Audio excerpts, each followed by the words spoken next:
Kasi ang maganda dito sa cruise na ito mga kaibigan, syempre nasa loob ka ng ship.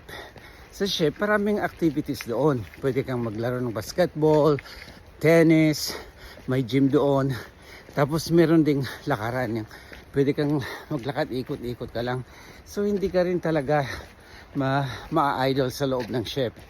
Ngayon, ang dami mga stopovers. Gaya ngayon, andito kami sa Juneau, Alaska.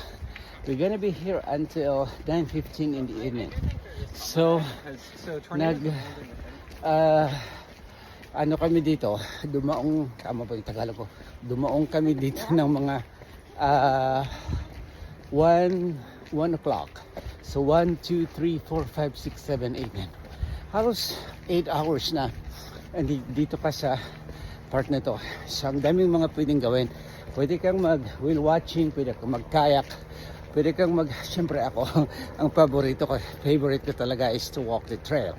So I'm walking the trail towards one of the most beautiful scenery here in Juneau, which is the glacier.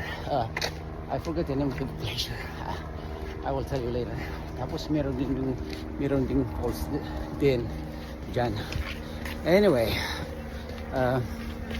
it's really the view is very stunning, and there's a lot of people walking, all walks of life, pati yung mga bata nakita nyo. Ay, hindi ko napakita.